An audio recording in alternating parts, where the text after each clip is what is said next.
you just got to keep going. Even when you're not seeing the results, you have to keep going no matter what. And again, that has all kind of culminated now into like, I'm getting a couple like very, very large opportunities. And a lot of people are like, oh yeah, sorry, I saw your email back in February. And I saw, I put myself a reminder in my calendar for July. And it's like, it feels crazy, but that's actually the reality of how this has kind of played out for me. And so it's these very, very long lulls and just sticking to it and just being ready to just keep doing the motion. It's worked in the past. And so you just kind of keep going at it. And then eventually it kind of pays off.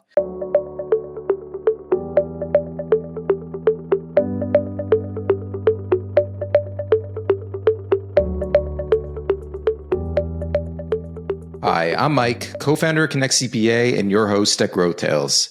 Today, we're diving into the world of accounting transparency with Dominic Piscopo, founder of Big Four Transparency. For those that haven't heard of Big Four Transparency, they are the largest crowdsourced accounting salary database, now boasting over 20,000 lines of data. Now, this was a really interesting conversation where Dominic shared how this business venture wasn't exactly planned. Rather, it was a weekend no-code project that went viral on Reddit. We also unpacked what it's like leaving the stability of being a CPA at a Big Four firm and then becoming an entrepreneur. Finally, we dove into how the Big Four Transparency podcast has led to new opportunities and relationships for Dominic. I hope you enjoy this episode. I know I did. Hey, Dominic, thank you so much for joining me today on GrowthTales. Yeah, my pleasure. I've been binging some of your old episodes. I love what you got going on with this. I appreciate it, and likewise. Dominic, I've been following Big Four Transparency for a little while. I've been a customer with Connect CPA, and so I know the value of getting reliable data, especially in the CPA world where there's so many of us running around as CPAs, and we don't really know where things are at, especially when we join an organization. And so your company has been really helpful to us to get clarity over where our brackets are and where our team should be, because we obviously want people to be well compensated. We want to know where the market's at. I want to kick this off just by asking you're a CPA, you're at a Big Four. Tell me a little bit about Big Four Transparency. What made you start it and what is it about? Yeah. So at its core, what Big Four Transparency is we're the largest crowdsourced database of accounting salaries on the market. I think by the time this airs, we should have just hit our 20,000 rows of data milestone. Wow. I didn't really start it intending for it to be any one thing. It was actually just my first crack at trying to learn no-code tools. So it was kind of a weekend project, and I launched it up on Reddit, and it went incredibly viral from that point on. And I think that kind of conception of it, where it wasn't, a planned out business and whatnot, is actually a key to what made it work and what makes it what it is today. So we do things very differently than most salary data providers who are just basically working with the firms directly and maybe doing an exchange of information via the firms. This is entirely crowdsourced, but it's also available for viewing to the open market, right? So in addition to having 20,000 rows of data, one of the other things I'm proudest of is we've had about 300,000 accounting professionals actually come to the website to view data and inform their own expectations on compensation. And, I've gotten a ton of testimonials from people about how this has helped them personally advocate for themselves when it comes to salary. So we've got this database and a big purpose behind it is reducing the information asymmetry. So, you alluded to it. I used to work at a Big Four. I'm a CPA. And at the time, I was incredibly frustrated with the lack of access to compensation data. Everything was kind of gated. You had to talk to an HR person and things like that. And you're never getting the straight answer of like, listen, you're going to be making this much, this many years into your career. You just get the vague, like, it gets better, don't worry, or things like that. And I'm not a patient guy. And so when I actually started at Big Four, like I was used to making pretty good money in university. I worked in nightlife. And when I got like my first kind of like starting job, I was kind of floored by how little it paid, honestly, because I got the offer from Deloitte and I was like, oh my God, I made it. And then I realized, oh no, I didn't. And actually, maybe I've made a huge mistake. And like, am I ever even going to be able to afford a home? Like, things like that. So I started kind of spiraling from there, and that had sent me on a hunt for some compensation data. And yeah, it was super unavailable. It was very difficult to find. And accounting specifically, like when you look it up on whatever kind of typical salary website, I think accounting will get very conflated with like bookkeeping, or, you're looking at tax rolls, and the average will be influenced by all these, one-off QBO preparers or H&R Block tax people. And so like the comp ranges there are very non-reflective of what you can actually be making in public accounting. And so, yeah, I got really freaked out about it. And yeah, so I kind of kicked this off as a weekend project. And, at the time I was like, wow, wouldn't it be cool if we could get 1,000 people to share their salary? And fast forward today, we're over 20 times that. So yeah. That's incredible. And congrats on building it to that level. And yeah, thank you.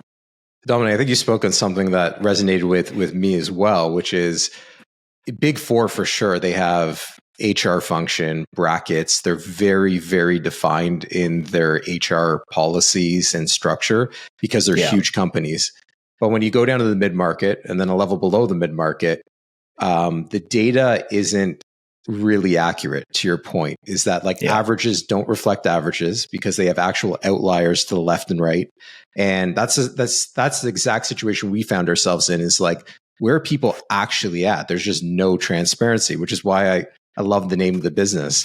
I guess my first question for you is like, obviously once you go below the Big Four, there's a lack of data. Have you found that to be your ICP, or is it the big firms? Like who's been the type of customer has been gravitating towards you to get more information and clarity over data? Yeah, it's hard to identify really, because I mean, my first customer was like a 10-person firm based in Canada, very like entrepreneurial firm. My second customer, was a 50 or 100-person firm in the US. And then my third customer was a Big Four firm. And so it is a little bit all over the place. And this serves very differently to different markets, right? So small firms, they're using this for the first time, typically as like their first resource of data, because they may have gone to some of the legacy providers and felt like they were kind of priced out of what, of access to this data, because they're kind of really targeting the very large enterprises. And so those small firms, this is usually kind of the first time they actually get access to anything like this. And they lean super heavily into everything we offer, right? So there's a dashboard to make browsing the data much easier. We have a talent pool to help make introductions to help them with hiring as well. Whereas the very large firms, like the Big Four I work with, I think they were working with Mercer and Aon at the time, which like are pretty similar in what they do. And so they were kind of like, well, this feels a little bit redundant, but we don't feel good about only having one source of data. And so we're going to go with something that's drastically different from these salary survey type data points. And so we're going to go with this kind of crowdsourced thing. And that really kind of filled in a lot of gaps for them where, the legacy providers were giving them a report once a year, which might come out 5 months after the data is collected. We were giving them quarterly updates within 1 month of the end of each quarter. So, there's a lot of kind of nuance in the way different firms use this, but we're kind of able to work with all accounting firms, provided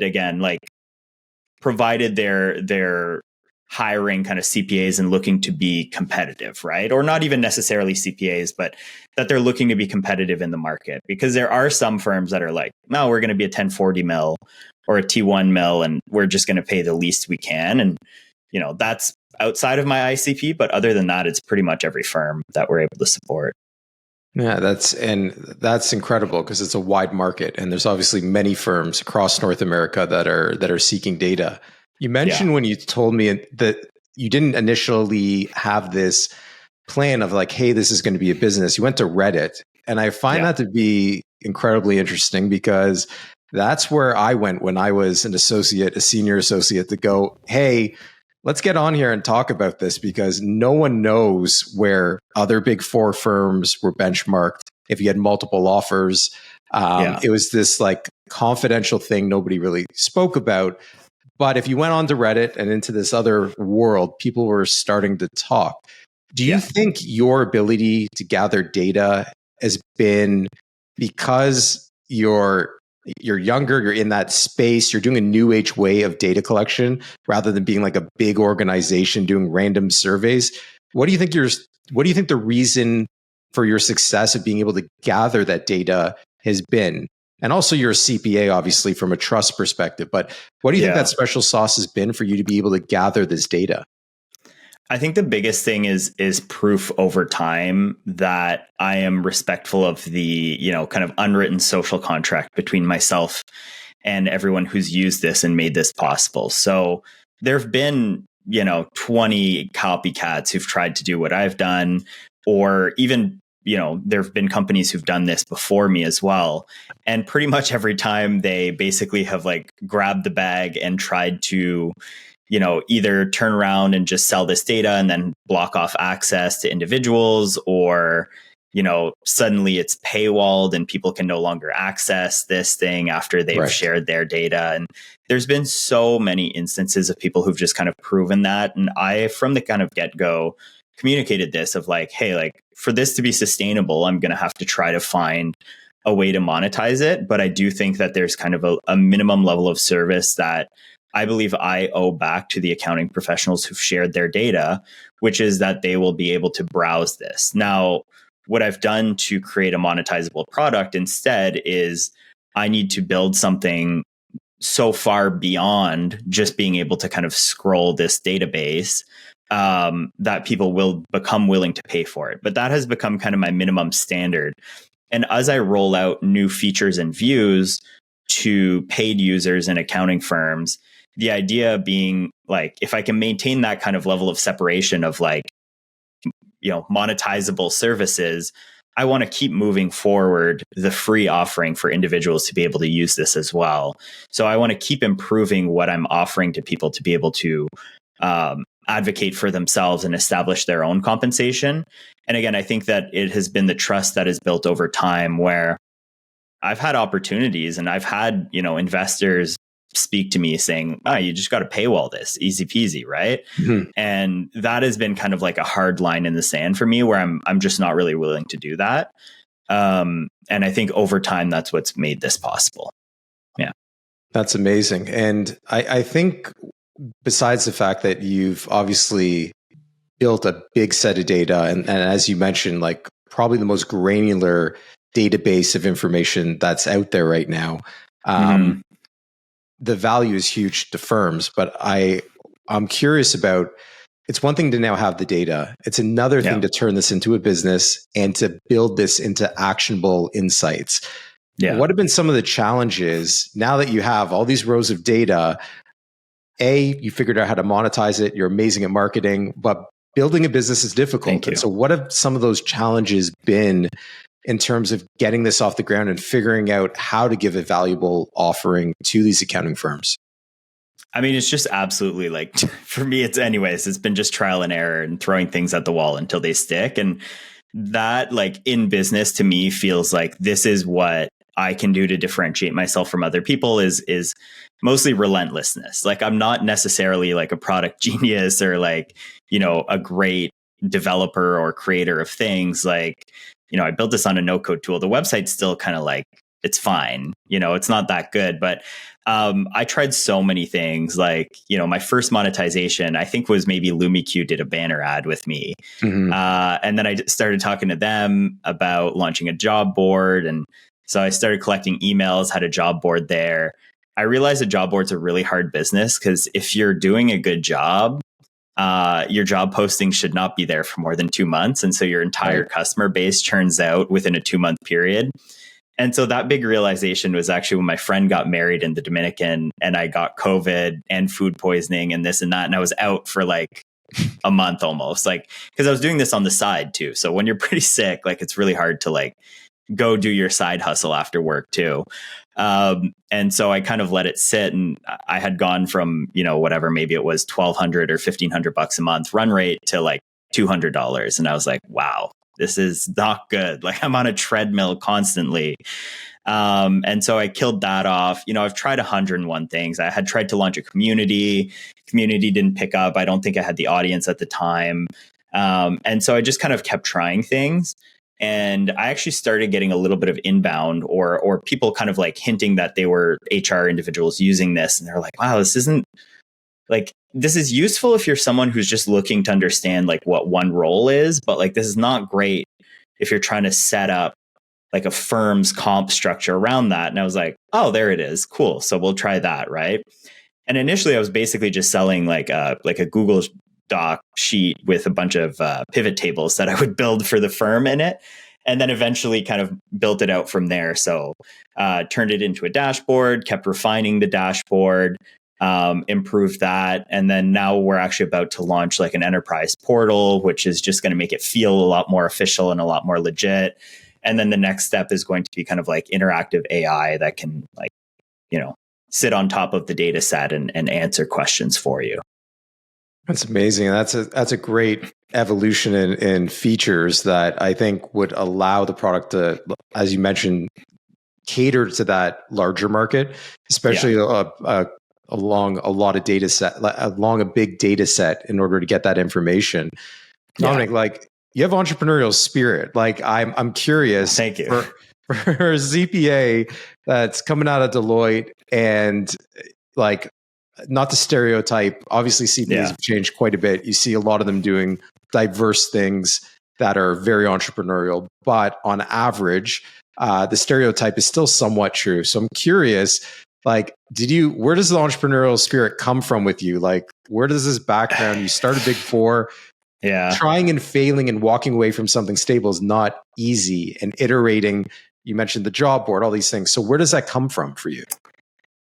Honestly, like it is so incredibly hard to like trace it back to anything. Like my whole family was really like, oh, you got to go into medicine. And like, I was kind of like I was a student where I was like kind of a strong student, but only when I cared.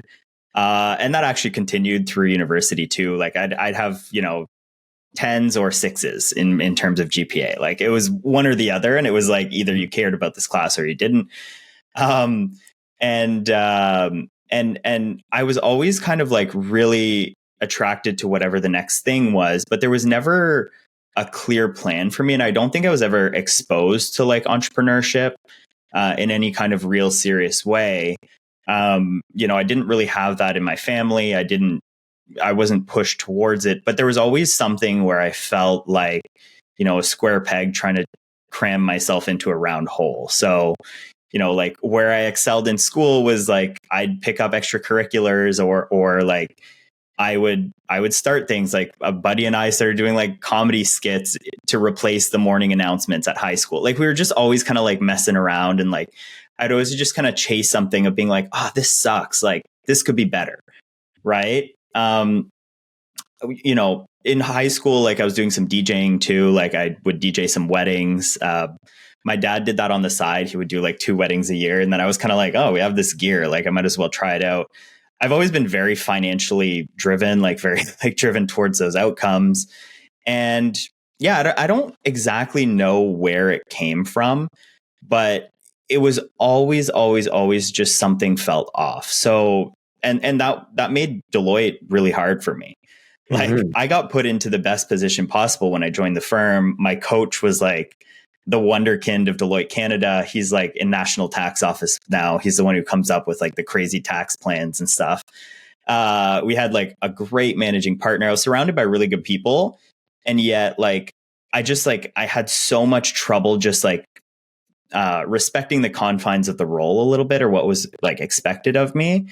And like, I just wanted to like go sell business, like go meet people, like as an analyst level employee. Like I was driving genuine, legitimate business leads, like for our tax team.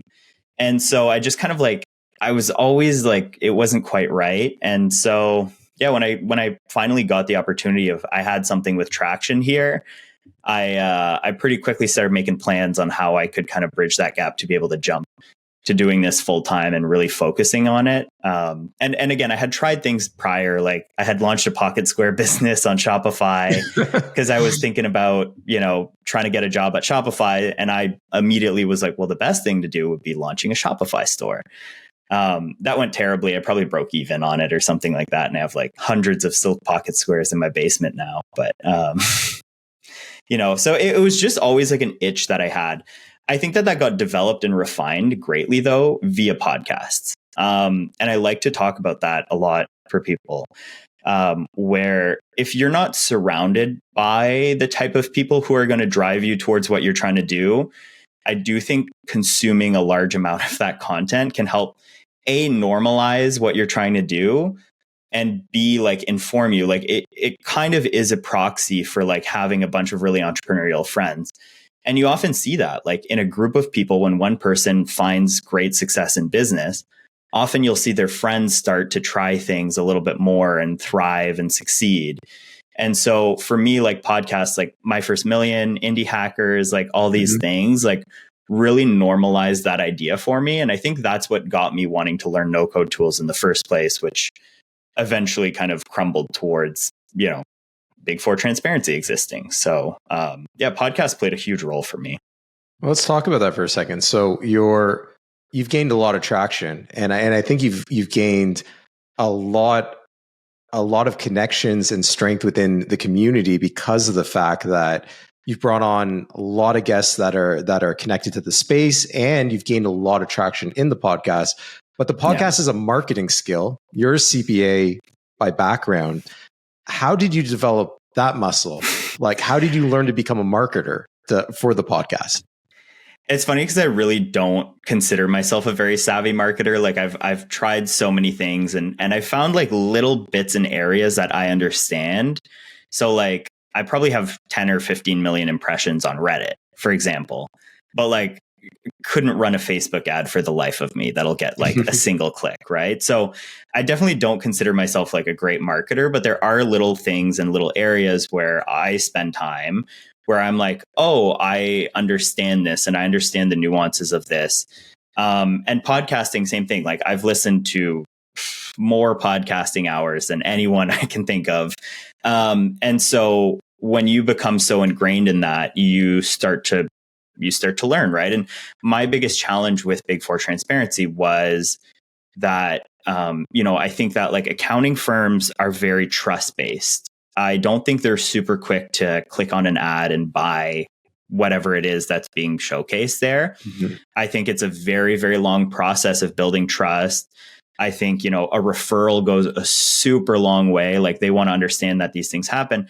And I think some of that is because of the framing of accounts where you're kind of like the stewards of people's financial information. People take that super important, like super seriously.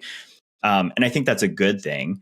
But because of that, I think there's a level of, professional skepticism in everything they do. And I just felt like despite being an accountant myself, I really felt like I was kind of like an outsider trying to sell into these firms without necessarily understanding them, without being, in the group and things like that. And so, I spoke to a business coach about it. I was working with a business coach, Graham Barlow. I love to shout him out anytime I can, because he also really helped me like strategize and figure out how to kind of transform some of this into a real legitimate business. But, we were talking about podcasting and I was like, I'm not sure if this is just another like shiny object that I'm wanting to chase, because I do suffer from that. Or if this is like a real thing. And so we really talked about it. And he was kind of like, listen, like worst case scenario, like you get a lot of pretty legit people who are going to probably be following along on your journey once you've interviewed them. And I found podcasting to be like a very linear game. It's like once I had, Brandon Hall on, who was like a huge supporter, he was one of my first customers. Mm-hmm. I was able to then, I feel like, talk to people of Brandon Hall's tier in terms of influence in the accounting industry and just say like, hey, Brandon came on, this was a worthwhile thing for him. Right. Like, what do you think? And then from there, like at one point you're like, well, I've talked to 40 firm leaders. Like, what do you think? And now it's gotten to a point where like some of the people I've been able to have on just by, again, meeting them at a conference and by having this thing to invite them to, it's a very easy way to go deeper in your relationships with people. And not even from like a cynical business perspective, just like in general, without necessarily it translating into a sale or something like that. But like, I met the former CEO of Cone Resnick at a conference I was at, and we were chatting and I was like, oh, you're such an interesting guy. Like, you should come on the pod. And yeah. he loved it. Right. And it's just because you're having a great conversation with someone, and it's just kind of like, I'd like to take this further. And actually having a podcast, like regardless of having any listenership, I think is such a key to being able to kind of like develop those relationships a little bit further. And yeah, so the podcast just kind of took on a life of its own and built up a pretty solid following. And same with like, we have a newsletter that has built up actually a pretty massive audience in the accounting space. And it's literally just finding out like, what are people clicking on? What are people talking about? And you just try your best and you'll get feedback. You get a lot of unsolicited feedback when you put yourself out there. Some mean spirited, but some of it is actually just like, oh, hey, great job. Like, what do you think about X, Y, and Z? And it kind of creates a flywheel where it becomes pretty easy to kind of keep the momentum going once you've started. How do you get people onto the newsletter? Like, what's your like call to action that gets, is it linked to your podcast? Like, I'm curious, how do you get subscribers on the actual newsletter? It's just on the website. And again, it's because I have this database that's pretty unique. And I just say like, hey, I'm doing deep dives on the analytics of this. Like, if you want to check it out, check it out. Yeah. And that was also a way for me to go a little bit further and sharing things beyond just like the raw data. Like, there are things that I think are really helpful to people that I come across and I want to share out. But again, I can't just go and release my dashboards all for free because then I have no more product. Right. So it was actually kind of like also a desire to be like, hey, I think this might help some people. And so people started subscribing that way. And it was just like a simple email capture on the website. And it really picked up from there. Yeah. I think something really cool about what you said with the podcast is, and you're like, I'm not a great marketer. And I think what's interesting about like our business at Connect CPA, as well as your business at Big Four Transparency, is we are in the trust game. The trust game is very, very different from banner ad, click here.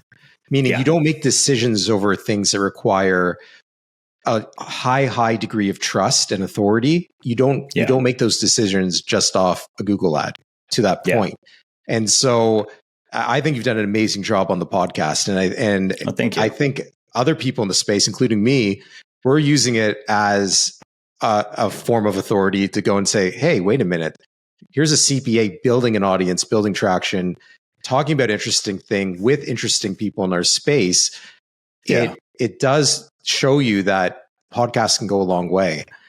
I know we're getting up on time here, Dominic. I wanted to ask you, building a business, especially coming out of a structured environment like Deloitte, obviously comes with risk. It comes with experimentation, as you had mentioned.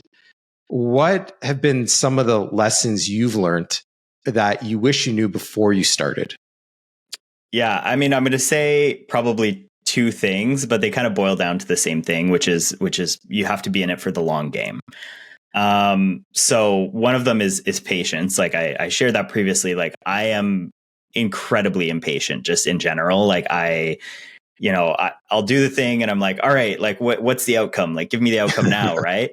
And I've definitely had to learn that in business where, again, like this year, the way things have shaped up, for example, is like the business has not done super well over the first 6 months of the year. This was my first like busy season, working full time where, you're doing all this outreach and no firms are going to like implement something new, even though this is like the lightest implementation during busy season. Everyone's kind of tired after busy season. And so I was doing all this outreach, from January to March, and then I kind of paused it. And then from May to June, I was like, oh my God, this is going nowhere. And then now, like, I wouldn't be super surprised for the business to double over the next 3 or 4 months. Like, that's kind of, and that's all from sort of the work I've put in since January. And so I think in business, for me anyways, and for this type of business, it's not every business, but you need to be able to kind of structure yourself to just keep doing the actions, keep doing the things that are how a business is built, right? And do refine on those things and talk to other people and make sure that you're not completely out to lunch doing completely useless activities. But like, you just got to keep going. Even when you're not seeing the results, you have to keep going no matter what. And again, that has all kind of culminated now into like, I'm getting a couple like very, very large opportunities. And a lot of people are like, oh yeah, sorry, I saw your email back in February. And I saw, I put myself a reminder in my calendar for July. And it's like, it feels crazy, but that's actually the reality of how this has kind of played out for me. And so it's these very, very long lulls and just sticking to it and just being ready to just keep doing the motion. It's worked in the past. And so you just kind of keep going at it. And then eventually it kind of pays off. And then the other thing is how that applies to the sales cycle too, where it's just like, sometimes it just feels like I'm just launching things into a void or, with content too. Like when I was doing the podcast, like this felt like a nothing for 40 episodes. Like it was getting some viewers here and there and it was doing fine.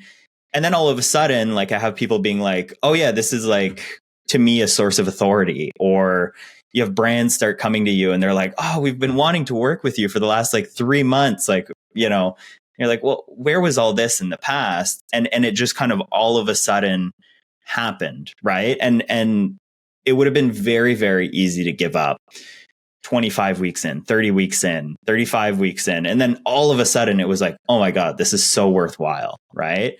And so it's just really patience and sticking to it has been the kind of name of the game for every aspect of this business, to be honest with you. Even Big Four transparency as a whole itself, like I was not a single dollar positive until 2.5 years in, and I didn't even have a plan that would allow me to really make any real money. Right. Mm-hmm. Like, and it's just to kind of be like, well, this is important. Like this matters to people. And I'm getting, although not as much as I would like, but like I'm getting some feedback from people that this is having a huge impact on them. So just stick to it and see where that leads you. Right. And there are ways to do this that are de-risked. Like had I gone full time into Big Four transparency right away, it would have folded. Right. Like I think it was necessary for me to have this as a side project for a number of years for it to build up momentum and build up, trust with the audience and things like that. So for me, it's really just been sticking to it, finding what works, but then just even if it slows down, like you just got to keep moving. For sure. That's great advice. And how many episodes are you in right now? Like, what is that cadence been? How often are you doing the podcast? Like 74 weekly. And I've skipped twice. So I skipped Christmas and July 4th weekend. Christmas was actually because I was like, this feels unfair to the guests to like air an episode when people should be off. And then the July 4th weekend recently, I was like, yeah, I think people should go outside and just enjoy this. I don't want to be kind of creating noise for nothing. But B, there's something that's unannounced regarding the podcast that's pretty exciting that I felt like maybe holding back an episode might have been worthwhile and kind of made sense with the release of that. So that'll be released probably a couple weeks after this airs. So yeah. Okay, so I won't dive too deep on that. I'll wait for that. I'll wait for that big announcement. Yeah. But Dominic, I really appreciate you joining me here, and I think that advice is amazing advice because most people don't realize that product market fit is sometimes in the long tail, meaning like it can be status quo or gradual incremental growth. And then all of a sudden you hit some inflection point and everything changes. I've seen that across our client base with businesses that there's some magic number. It's different from every vertical and every business where there's like a breakthrough where you hit a certain level of scale and all of a sudden things just move faster. But most people give up way before that. And so that's really good advice. Yeah, thank you.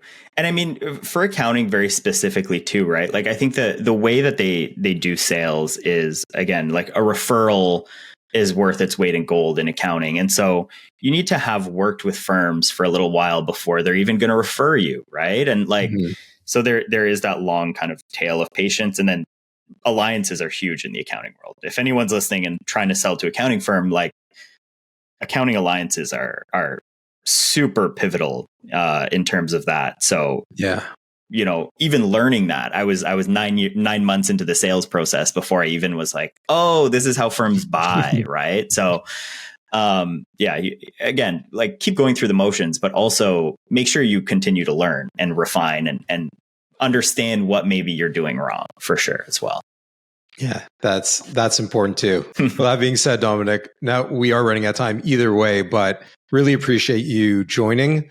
I don't have much of a voice to go much further anyway right now, but thank you again. It's been really insightful. And thank you, Mike. Thanks for having me. Thanks so much.